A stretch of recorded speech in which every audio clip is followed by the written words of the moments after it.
Doctor എന്തുകൊണ്ടാണ് naturopathy choose ചെയ്തത്? Okay. ഞാനൊരു മെഡിക്കൽ ഫീൽഡിലേക്ക് വരേണ്ട ആളെ ആയിരുന്നില്ല. സോ എൻ്റെ ഇൻട്രസ്റ്റ് അതായിരുന്നില്ല.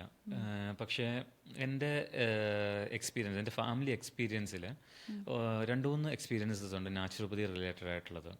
അന്നേരം എൻ്റെ മദറിന് ഒരു ഓട്ടോമിയൻ കണ്ടീഷൻസ് ഉണ്ടായിരുന്നു, അസുഖം ഉണ്ടായിരുന്നു. അന്നേരം ഒരുപാട് ട്രീറ്റ്മെൻറ്റ്, അലോപ്പതിയും ആയുർവേദവും ഹോമിയോയും ഒക്കെ ഒരുപാട് ട്രീറ്റ്മെൻറ്റുകൾ ചെയ്തിട്ട് ഒരു കാര്യമായിട്ടുള്ള ബെനിഫിറ്റ് ഒന്നും കിട്ടാതെ ആളുടെ ക്വാളിറ്റി ഓഫ് ലൈഫ് ഭയങ്കരമായിട്ട് കോംപ്രമൈസ് ആയ ഒരു സ്റ്റേജ് വന്നപ്പോഴാണ്. അന്നത്തെ കാലത്ത് എൻ്റെയൊക്കെ ചൈൽഡ്ഹുഡിൽ നാച്ചുറോപ്പതി എന്ന് പറയുന്നത് ഒട്ടും പോപ്പുലർ ആയിട്ടുള്ളൊരു സാധനമല്ല. അന്നേരം ആക്സിഡൻ്റലി ഒരു പ്രാക്ടീഷണറെ കണ്ടുപിടിക്കുകയും പുള്ളിക്കാരി നാച്ചുറോപ്പതി ട്രീറ്റ്മെൻറ്റ് എടുത്തതിന് ശേഷം ക്വാളിറ്റി ഓഫ് ലൈഫിലും വേദനകളും ഒക്കെയുള്ള കാര്യങ്ങളിൽ ഒരുപാട് ഡ്രാസ്റ്റിക് ആയിട്ടുള്ള വ്യത്യാസം വന്നു. അതാണ് എൻ്റെ ലൈഫിലുണ്ടായ ആദ്യത്തെ നാച്ചുറോപ്പതിയുടെ എൻകൗണ്ടർ എന്നൊക്കെ നമുക്ക് പറയാനായിട്ട് പറ്റുന്നത്. പിന്നെ അതേപോലെ തന്നെ എൻ്റെ ഫാമിലിയിൽ ഒരു ക്യാൻസർ പേഷ്യൻ്റ് ഉണ്ടായിരുന്നു. എൻ്റെ ഒരു എന്താ പറയുക, ഒരു അങ്കിള് ക്യാൻസർ പേഷ്യൻ്റ് ആയിരുന്നു. ഏകദേശം കഴിഞ്ഞു എന്ന് പറഞ്ഞ സിറ്റുവേഷനിൽ പുള്ളിക്കാരൻ നാച്ചുറോപ്പതി ചെയ്തിട്ട് ഏകദേശം 5-6 വർഷം വലിയ കുഴപ്പമില്ലാതെ ആരോഗ്യത്തോടെ തന്നെ എന്താ പറയുക സർവൈവ് ചെയ്തു. പക്ഷേ പുള്ളി മരിച്ചത് പോലും എന്താ പറയുക, പുള്ളിയോട് ചെയ്യാൻ പാടില്ല എന്ന് പറഞ്ഞ ഫിസിക്കൽ ലേബർ ചെയ്ത് എന്താ പറയുക വീട് പണിയൊക്കെ നടത്തി പുള്ളിക്കാരൻ എന്താ പറയുക ആരോഗ്യം നശിപ്പിച്ചത് കൊണ്ടാണ് അത്രയും സ്റ്റേജിൽ മരിച്ചത്. അല്ലെങ്കിൽ കുറച്ചും കൂടെ വർഷം പുള്ളിക്ക് കിട്ടിയിട്ടുണ്ടായിരുന്നേനെ. അതുപോലെ തന്നെ അനദർ എക്സ്പീരിയൻസ് എൻ്റെ ഫാമിലിയിലുണ്ടായത് ഒരു ഇൻഫെർട്ടിലിറ്റിയാണ്. എൻ്റെ ഒരു ഫാമിലിയിലുള്ള ഒരു ആൻറ്റിക്ക് എന്താ പറയുക കുട്ടികളില്ലാതെ നാച്ചുറൽ ട്രീറ്റ്മെൻറ്റ് എടുത്ത് അങ്ങനെ കുട്ടികളായ ഒരു സ്റ്റോറി. അതും എൽഡർലി ആയിരുന്നു, കുറച്ച് പ്രായമായ സ്റ്റേജിൽ ആണ് അവർക്ക് ട്രീറ്റ്മെൻറ്റിന് ബെനിഫിറ്റ് കിട്ടിയത്.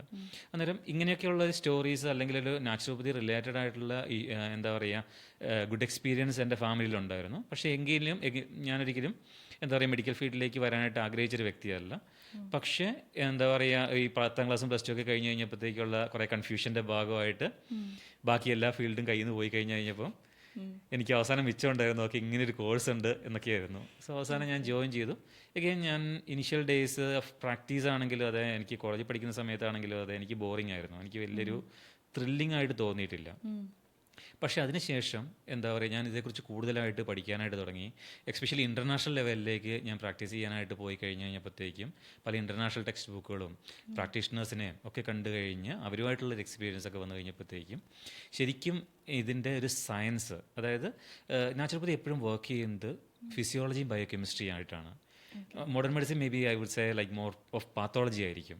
പക്ഷേ നാച്ചുറോപ്പതി ഒരു ഫിസിയോളജിക്കൽ ഒപ്റ്റിമൈസേഷൻ അല്ലെങ്കിൽ ഒരു ബയോകെമിക്കൽ ഒപ്റ്റിമൈസേഷനാണ് നാച്ചുറോപ്പതിക് മെഡിസിൻ ഹാൻഡിൽ ചെയ്യുന്നതെന്ന് ഞാൻ പറയും. അന്നേരം ആ ഒരു ഡീപ്പർ മെക്കാനിസം കുറച്ചും കൂടെ കൂടുതലായിട്ട് മനസ്സിലാക്കാൻ തുടങ്ങി കഴിഞ്ഞപ്പോഴത്തേക്കും എന്നെ സംബന്ധിച്ചിടത്തോളം നാച്ചുറോപ്പതി ഭയങ്കര ത്രില്ലിംഗ് ആയി. സോ ഇപ്പം എനിക്ക് എന്താ പറയുക 2 മണിക്കൂർ 3 മണിക്കൂറൊക്കെ ഒരു കൺസൾട്ടേഷൻ എടുക്കാനായിട്ട് ഒരു പണിയില്ല. പക്ഷേ സ്റ്റാർട്ടിങ് ഓഫ് ദ കരിയർ എന്താ പറയുക it was not thrilling. So അതാണ് എൻ്റെ ഒരു എന്താ പറയുക നാച്ചുറോപ്പതിയിലേക്ക് വരാനായിട്ടുള്ളൊരു സ്റ്റോറി എന്ന് പറയുന്നത്. ഓക്കെ.